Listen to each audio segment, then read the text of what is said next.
सागर। तो फ्रेंड्स, आज हम लोग देखेंगे कुछ संविधान का इम्पोर्टेंट क्वेश्चन है, जो कि आज 26 जनवरी है और आज हमारा गणतंत्र दिवस मनाया जाता है 26 जनवरी को। आज ही हमारे भारतीय संविधान पूर्ण रूप से लागू हो गया था। 26 जनवरी 1950 को लागू हो गया था और संविधान बनकर के पहले ही तैयार हो गया था, यानी कि 26 नवंबर 1949 को तैयार हो गया था। देखिए फ्रेंड्स, उस पर हमारा क्वेश्चन परीक्षा के लिए बहुत महत्वपूर्ण है संविधान के थ्रू। तो देखिए, हम लोग का क्वेश्चन देखते हैं। हम लोग भारतीय संविधान का महत्वपूर्ण हम लोग जानकारी करते हैं, लेते हैं।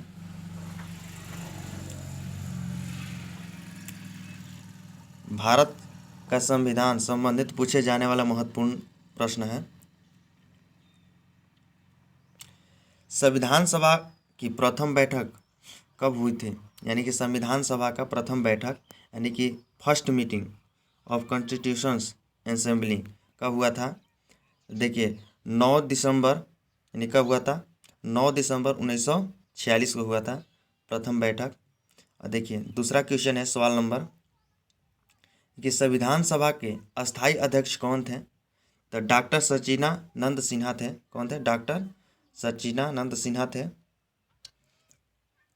तीसरा क्वेश्चन देखिए, प्रारूप समिति का अध्यक्ष कौन थे? प्रारूप समिति का अध्यक्ष यानी कि डॉक्टर भीमराव अंबेडकर थे। यानी कि प्रारूप समिति, इसको डॉक्टर समिति भी कहते हैं, ड्राफ्टिंग समिति। और इसमें 7 गो अध्यक्ष थे। इसमें जो हेड थे वो डॉक्टर भीमराव अंबेडकर जी थे।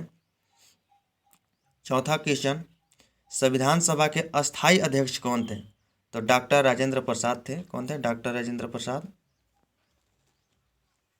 संविधान सभा के अंतिम रूप से संविधान को कब पारित कर दिया गया था? यानी कि कब पारित कर दिया था? यानी कि 26 नवंबर 1949 को पारित कर दिया गया था अंतिम रूप से। और उसके बाद देखिए, भारतीय संविधान किस दिन में पूर्णतः लागू हुआ था? यानी कि आज देखिए, 26 जनवरी 1950 को आज ही लागू कर दिया गया था। आज के ही दिन 26 नवंबर 1950 को लागू कर दिया गया था।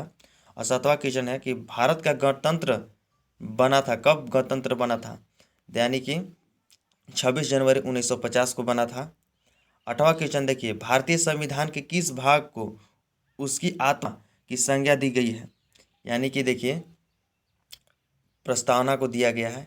किसको दिया गया? प्रस्तावना को। देखिए, 9वां क्वेश्चन, संविधान सभा ने राष्ट्रगान को कब स्वीकार किया गया था? राष्ट्रगान को कब स्वीकार किया गया था?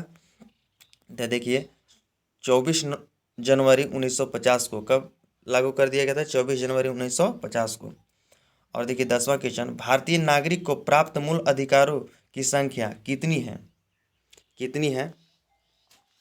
तो इसका करेक्ट आंसर होगा आपका 6, यानी कि मूल अधिकार 6 है। पहले 7 था, लेकिन एक हटा दिया गया, और जो कि अनुच्छेद 300A में रखा गया, संपत्ति का अधिकार। 11वां क्वेश्चन है, संपत्ति के अधिकार को किस संविधान संशोधन के द्वारा हटाया गया था? ये कब? यानी कि 44वें संविधान संशोधन द्वारा, यानी कि 1978 में 44वें संविधान संशोधन हुआ था। मूल अधिकारों की रक्षा, 12वां क्वेश्चन है, मूल अधिकारों की रक्षा किसे कहा जाता है? तो किसे कहा जाता है? यानी कि सर्वोच्च न्यायालय और उच्च न्यायालय, यानी दोनों होगा, यानी कि सी आपका आंसर होगा।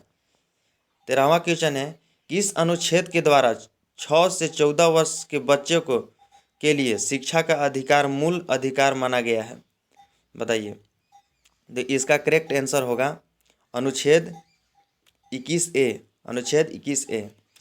14वां क्वेश्चन है कि लोक कल्याणकारी राज्य की अवधारणा किसमें निहित है? तो किसमें निहित है? तो राज्य की नीति निर्देशक तत्व में। कहा है? राज्य की नीति निर्देशक तत्व, यानी कि बी इसका करेक्ट आंसर होगा। 15वां क्वेश्चन है कि संविधान का अनुच्छेद 40 राज्य के नीति निर्देश देता है, तो वह क्या होता है? बताइए। तो इसका आंसर होगा ग्राम पंचायत की संगठन। क्या होगा? ग्राम पंचायत की संगठन। आंसर इसका होगा सी।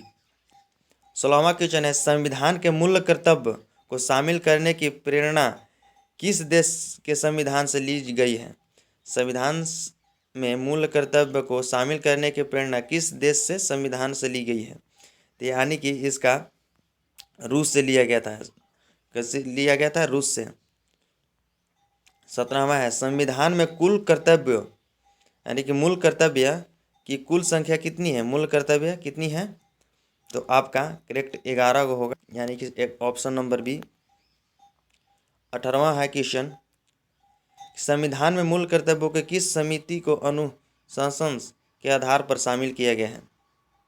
तो किस अनुशासन के आधार पर शामिल किया गया है?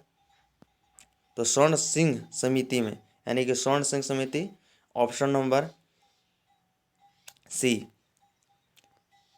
19वां क्वेश्चन है, भारतीय संघ की शक्ति किसमें निहित है? किसमें निहित है? तो राष्ट्रपति। किसमें? राष्ट्रपति में है, ऑप्शन नंबर सी। 20वां क्या है? राष्ट्रपति की निर्वाचन मंडल में शामिल है।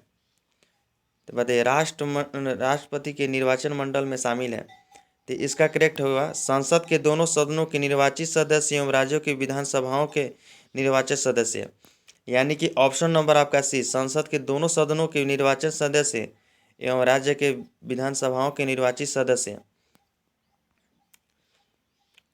21वां, राष्ट्रपति के कार्यकाल की अवधि होती है, कितनी है कार्यकाल की अवधि?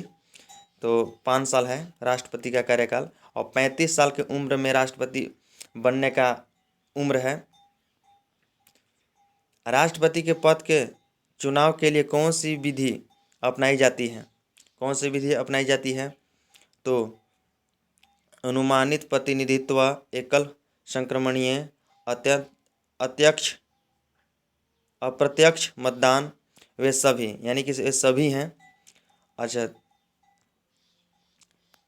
23वां क्वेश्चन है, निर्विरोध चुने जाने वाले राष्ट्रपति हैं, बताइए निर्विरोध चुने जाने वाला राष्ट्रपति? तो नीलम संजीव रेड्डी है। कौन है? Neelam Sanjiva Reddy, option number B सही होगा आंसर। राष्ट्रपति पर महाभियोग आरोप संसद के किस सदन द्वारा लगाया जा सकता है? तो आपका इसका लगाया जा सकता है संसद के किसी सदन द्वारा। 25वां क्वेश्चन है कि भारतीय सेनाओं का सर्वोच्च सेनापति कौन होता है? तो होते हैं हमारे राष्ट्रपति, और राष्ट्रपति प्रथम नागरिक होते हैं भारत का, यानी कि देश का। भारतीय संविधान के अनुसार संघ की कार्यपालिका शक्ति किसमें निहित है? संघ के कार्यपालिका शक्ति किसमें निहित है? तो ऑप्शन नंबर ए, राष्ट्रपति में सब, यानी कि है। 27वां क्वेश्चन है, उपराष्ट्रपति की निर्वाचन मंडल में शामिल है, क्या चीज शामिल है? तो आपका राज्यसभा और लोकसभा के सदन दोनों यहाँ शामिल है, यानी कि उपराष्ट्रपति की निर्वाचन मंडल। 28वां क्वेश्चन है, राष्ट्रपति राज्यसभा के कितने सदस्य में मनोनीत करता है? राष्ट्रपति यानी कि 12 को मनोनीत करता है। यानी कि 29वां, भारतीय संसद के ऊपरी सदन को क्या कहा जाता है? तो ये क्या कहा जाता है? राज्यसभा, ऊपरी सदन को। 30वां क्वेश्चन है कि प्रधानमंत्री की नियुक्ति कौन करता है? यानी कि हमारे प्रथम नागरिक कौन है? राष्ट्रपति, वही नियुक्ति करते हैं। प्रधान यानी कि राष्ट्रपति ही करते हैं नियुक्ति। तो फ्रेंड्स देखिए, संविधान हमारा पूछे जाने वाला महत्वपूर्ण क्वेश्चन यहाँ से बनेगा है। यहाँ से आपका कोई वनडे एग्जाम में आपका 1 या 2 क्वेश्चन यहाँ से ज़रूर आएगा। तो इसको आप लोग अच्छी तरह से पढ़ करके इसको याद तैयार कर लीजिए। तो फ्रेंड्स, अगर वीडियो अच्छा लगे तो हमारे दोस्तों के साथ शेयर करें और हमारे सब्सक्राइब करें।